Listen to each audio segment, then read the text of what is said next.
I'm at Payments Innovation Alliance. Now this is a place where we get together with payment professionals from around the world to discuss not just what's happening now, but what's going to be happening when it comes to payments. And I got a good friend here. This is my friend Joe. Now Joe is one of those that I go to with my questions in payments. And I'm asking everybody here, what is it really that payments professionals, the ones that are making the rules, the ones that are influencing the regulations, what is it that you're looking at? What are the questions that you have when it comes to what's next, what's happening in payments?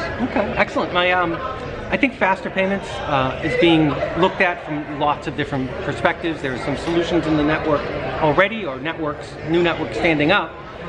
But I think the part that may be missing is the last mile. So, for example, the Clearinghouse. The Clearinghouse has developed new rails, first new rails in 40 years. But at the end of the day, connecting from the institution to the consumer, the business's accounts receivable, accounts payable, that part needs attention. And we're looking at it, Niche is looking at it from how do we integrate, how do we have bankers, financial institutions, credit unions meet with fintech innovators and talk about that. Because the other side of that is the fintechs need education about payments. I've been working with the Mass Challenge in Boston, and they all know about card, but the minute you talk about a different payment channel, they don't know what other payment channels are out there. So I think integrating faster payments with fintech innovators, and again, on the startup level, is something we're going to focus on going forward.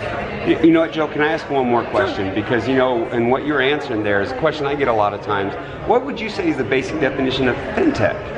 Fintech is, by definition, fintech is any company that's addressing a financial technology innovation. So it could be a brand new company with brand new technology. It could be an enhancement to an ATM system. So those are both fintech innovations. One of them is incremental, one of them is groundbreaking. All right, thank you. Glenn, what would you say is the answer to that question? Well, I'd say we see on a regular basis, one of the things is really making sure the network is accessible to the small and mid-sized businesses, because we see it's a very tiered, segmented participation. All the Fortune 2000 and the larger companies have access. We work predominantly with the small and mid-sized businesses. We want to see a greater participation rate. We know, of course, there's a know your customer, so a lot of banks are underwriting their clients per correctly the NACHA rules, but we also want to see more of a good funds model adopted, where a lot of the smaller and mid-sized businesses can participate. Wow, well that's true. That's one of our issues, is we need to make sure that everybody's able to access, use the network, and use the tools and what services available. With me, Beth?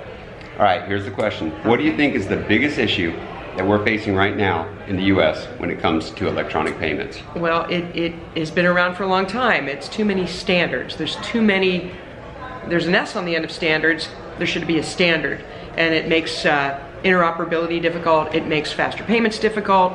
That's what I think the biggest issue is.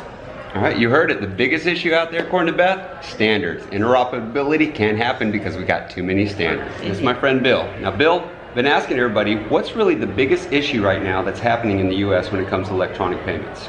Kevin, thanks. It's a great question, and I'm going to kind of tackle this from a government relations perspective, and I think it's the role of fintech, and it's the intersection between the financial services industry and fintech. We see the OCC going forward with charters. The Federal Reserve is seriously considering allowing fintech companies with charters to have direct access to the Federal Reserve payment systems. And I think that is really going to be one of the biggest policy issues in DC in the 116th Congress and with our regulators. So I'd say that's right now, at least from my perspective, the biggest issue facing the industry right now. All right, taking it from a government perspective, really like that. Thanks, Bill. Thanks, Kevin.